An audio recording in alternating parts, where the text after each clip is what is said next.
The tranquility of the site was broken by an unexpected agitation. Laughter and music echoed through the air, creating an atmosphere that did not match the usual peace of that place. When Elena Mikhailovna decided to spend the weekend with her parents to close the season at the country house, she would never imagine the scene that awaited her. Upon arriving, she came across a party in full swing. Her husband had fun with her ex-girlfriend in her own bed, while her mother-in-law jousted, without ceremony, the preserves she had prepared so carefully.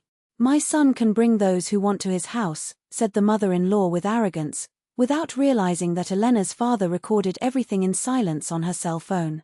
It was early October, a month that had surprised with hot days, and the idea of enjoying the mood to organize the country house seemed perfect. Dima went to fish with friends, Elena explained to her parents, omitting her husband had left without satisfaction.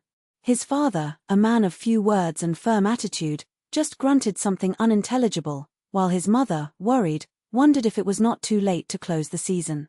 The arrival at the site revealed an intriguing detail. The mother-in-law's car was parked right in front of the property. "What is Natalia Denisovna doing here?" asked her mother, surprise. Elena, who always had a tense relationship with her mother-in-law, shrugged, trying to disguise the discomfort. But the surprise got worse when he spotted a red sports Mercedes, Alice's car, Dima's ex, with whom he had a 5-year relationship before meeting Elena. The heart accelerated. Something was very wrong. As you approach, music and laughter became clearer. The door was open, and the scene that unveiled was like a punch in the stomach. The mother-in-law, at the table, devoured the preserves Elena had prepared with so much effort while Dima and Alice laughed at the intimacy of the room. "What are you doing here?" Dima asked, surprised, while Alice, without the slightest shame, just smiled. It was then that Elena's father came into play. With a dry command, he ordered everyone to stay where they were and began to register everything with the cell phone. "Excellent material for the divorce process," he announced cold as Dima paled. "This house is from my daughter. It was our wedding gift. You are here illegally." The mother-in-law tried to protest, but Elena's mother was relentless. "There is something called personal property. Neither Elena's car nor shared goods." The father completed, showing the ongoing recording. "From today, you are invaders. And, by the way, these mushrooms you are eating set up theft." Alice, desperate, tried to justify himself, but there was no escape. Dima, trembling, tried to talk to Elena, but she just laughed a bitter, liberating laugh. "You know, Dima, you have done me a favor. 4 years, torture me trying to be the perfect wife, holding on your mother, your lies. Now I'm free. And it's the best sensation in the world." The divorce was surprisingly quiet. Dima, fearing the consequences, accepted Elena's conditions without question. The photos taken by her father was not even used in court, but they served as a powerful reminder. He knew that if they came out, his reputation would be ruined. Elena sold the apartment she shared with her ex-husband and bought a small but yours. The first months were difficult, but each night he woke up alone was a reminder that she had finally recovered control of her own life. For a while, Elena wondered how she could have been so blind. But over the months, the pain was diluting, giving way to deep gratitude for having broke free from that marriage in time. The country house became its refuge. She renovated the inside, threw away the old bed, symbol of nights of loneliness imposed, and brought a new one, only yours. Planted more oars and vegetables, installed a greenhouse and gradually turned that piece of land into a place of rebirth. Every weekend, parents arrived to help with their chores, and those simple working days, watered with hot and laughing conversations, were sewing the wounds that the past had left. One day, almost a year after the divorce, while she and her father fixed the fence, a noise in the gate interrupted them. It was Mikhail, the 40-year-old who had bought the ground beside.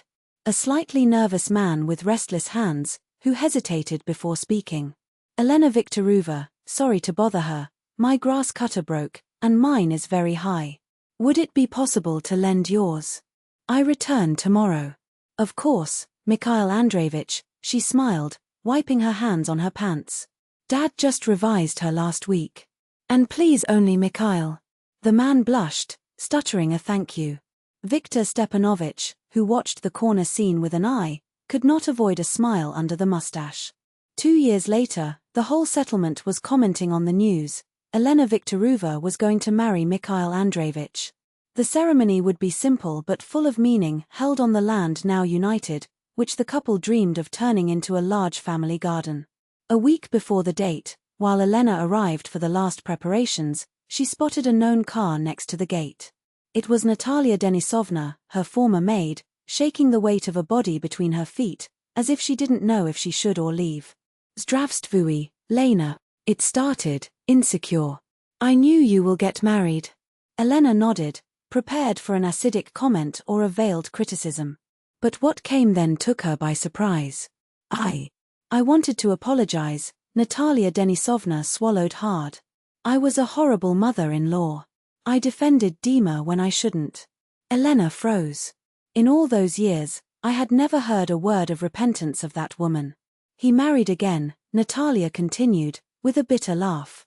With an Alice. Just like me. It controls every step of him, criticizes everything he does, sets scene for anything. She shook her head. Now I see my reflection on it, and it's terrifying. Elena remained silent, not knowing what to say. I'm not asking for forgiveness, Natalia shook her hands. I just wanted you to know, you deserved something much better. And from what I see, you found it. His eyes turned to Mikhail's car, which had just arrived. Natalia then extended a glass jar, aged by time. Remember? You ordered it back. I kept all this time. Elena took the pot, that jar of mushrooms, and suddenly released a laugh. You know, Natalia Denisovna. He said, lowering his voice as if a secret was shared. Those mushrooms you have praised so much. They were my mother's recipe. So, in fact, you were praising her all the time. The former maid released a laugh genuine, for the first time in Elena's presence. Will your mother also come to the ceremony? Of course. It's right now with Mikhail preparing more mushrooms for the party. Both smiled, and something that had been a knot between them for years, finally broke out. Elena and Mikhail's wedding became the event in the settlement. The land united were decorated with garlands and flowers, long tables stretched between the trees, and the music echoed soft through the air. Irina Pavlovna commanded an army of assistants in the kitchen, while Viktor Stepanovich and Mikhail's father rode the dance floor. Natalia Denisovna arrived with an imposing 3-story cake and stopped insecure at the entrance. Irina, seeing her, hesitated for a moment but then approached, determined. Natasha, did you make this cake? He examined Marzipan's masterpiece with admiration. Incredible. I can never leave the cream so smooth. Teach me later. Natalia, visibly flattered, nodded, her cheeks blushing with pride. When the dances began, Elena noticed her father whispering something in Mikhail's ear, who nodded seriously. Then Viktor Stepanovich raised his glass, drawing the attention of the guests. I want to toast my daughter and the man she chose, her voice echoed firmly.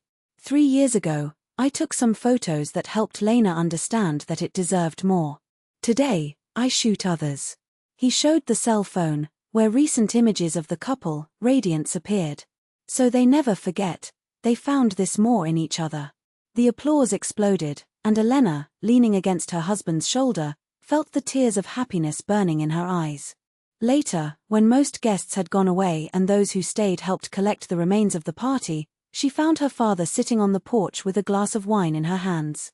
Thank you, Dad, he whispered, sitting next to him. Why, Doka? He asked, surprised. For those words you said in the room that day. They changed everything. Viktor Stepanovich smiled, pulling her to a hug. You know, Lena, sometimes life just needs a good angle at the right time. He stepped on his eye, playful. Even the most painful memories, with time, turn lessons, or the beginning of a happy ending. The shadows of the night fell on the settlement, the balcony lights flashed, and a soft song was still leaving the speakers. Elena watched her husband, now involved in a lively conversation with her mother and Natalia Denisovna, and learned that her father was right. Sometimes just turn the page, not to erase the past, but to write, with courage, a new chapter. A much happier,